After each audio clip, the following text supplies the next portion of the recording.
नमस्कार, स्वागत है आपका टीवी 24 नेटवर्क में और मैं हूं अजय सिन्हा। पहले हिंदू लड़कियों को अवैध धर्मांतरण का शिकार बनाओ और उसके बाद मौलाना टीवी पर बैठकर हिंदू औरतों को टारगेट करता है, उनके बारे में आपत्तिजनक बयान देता है।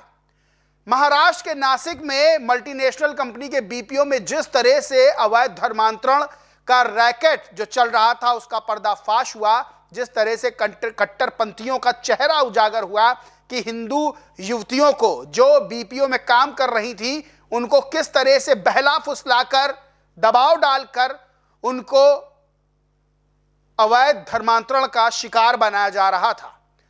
यह मामला खुलते ही देश में चर्चा का विषय बन गया। इस मामले में पुलिस ने जब कार्रवाई की तब परत दर परत मामला सामने आने लगा कि किस तरह से व्हाइट कॉलर जॉब करने वाले कट्टरपंथी, टाई कोट पहनने वाले कट्टरपंथी हिंदू युवतियों को शिकार बना रहे हैं। एक दो नहीं, इस मामले में 9 शिकायतें सामने आई। पुलिस ने माना कि 50 से ज्यादा युवतियां इस पूरे मामले में शिकार हो सकती हैं। किस तरह से नासिक में टीसीएस कंपनी के बीपीओ में यह पूरा धर्मांतरण रैकेट चल रहा था। इस मामले में अब जो नए नए खुलासे हो रहे हैं वो अपने आप में बेहद चौंकाने वाले हैं, जिसे सुनकर आपका सर भन्ना जाएगा। इस मामले में आरोपी का जो निदा खान नाम की आरोपी है, उसका जो दिल्ली में आतंकी पकड़े गए थे दिल्ली बम ब्लास्ट के मामले में, उनसे कनेक्शन सामने आया है कथित तौर पर। आपको बताएं, ये जो नासिक का मामला हुआ, इसमें जब पुलिस ने कार्रवाई की, जो बीपीओ में धर्मांतरण का रैकेट चल रहा था, तो जिन्हें गिरफ्तार किया गया उनके नाम सुन लीजिए। उनके नाम हैं आसिफ अंसारी, शफी शेख, शाहरुख कुरैशी, रजा मेमन, तौसीफ अख्तर। इस मामले में जब पीड़ितों ने एचआर हेड से शिकायत की तो पीड़ितों की बात को टाल दिया गया। कहा गया ये सब तो चलता है। एचआर निदा खान, जिस पर गंभीर आरोप लगे हैं, जो इस वक्त फरार चल रही है, पुलिस उसकी तलाश कर रही है। निदा खान बड़ा कैरेक्टर माना जा रहा है और निदा खान का ही कथित तौर पर कनेक्शन जो सामने आया है वो किसी और से नहीं बल्कि जो दिल्ली में आतंकी घटना हुई थी उसमें शाहीन नाम की महिला आतंकी के साथ निदा खान का कनेक्शन बताया जा रहा है। इस मामले में जो आरोप लगे हैं वो अपने आप में बेहद गंभीर हैं। पुलिस ने मामला दर्ज किया, जांच की, तो जिनका मैंने नाम बताया इनको गिरफ्तार किया गया। आसिफ अंसारी, शफी शेख, शाहरुख कुरैशी, रजा मेमन, तौसीफ अख्तर। पुलिस और जांच करती रही तो फिर एचआर का भी नाम सामने आता है निदा खान के रूप में। निदा खान पर आरोप है कि उसने जब शिकायतें पीड़ित कर रही थी तो उनकी शिकायतों को नजरअंदाज किया। पीड़िता जो है वो बताती हैं कि निदा विशेष रूप से 20-25 वर्ष की युवतियों को निशाना बनाती थी, उन्हें नमाज पढ़ने, कलमा पढ़ने के लिए मजबूर करती थी। नासिक पुलिस ने इस मामले में 9 एफआईआर दर्ज की हैं। निदा खान पर यह भी आरोप, वो ऑफिस में सबको सिखाती थी बुर्का कैसे पहना जाता है, इस्लामी परंपराओं के अनुसार कपड़े पहनने और रीति रिवाज का पालन करने के तरीके बताती थी। कुछ पीड़ितों का कहना है कि यह सलाह नहीं बल्कि दबाव होता था। एक महिला कर्मचारी ने बताया कि वह बताती थी बुर्का कैसे पहना जाता है। इस मामले में एक युवक ने भी शिकायत दर्ज कराई कि उसको किस तरह से दबाव डाल के उससे नमाज पढ़वाई गई, उसको बीफ खाने के लिए उस पर दबाव डाला गया। पुलिस इस मामले में कार्रवाई कर रही है, निदा खान की तलाश की जा रही है। निदा खान के वकील ने अग्रिम जमानत दाखिल की है कि निदा खान को जमानत दे दी जाए, लेकिन जो खबर मैं बताता हूं वो बड़ी अपने आप में गंभीर है।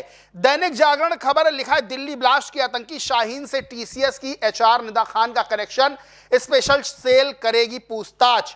और भारत की खबर है, टीसीएस की एचआर निदा खान निकली आतंकवादी, जैश की लेडी कमांडर, लाल किला धमाके की मास्टरमाइंड, डॉक्टर शाहीन से कनेक्शन, पुलिस खंगार रही क्राइम कुंडली।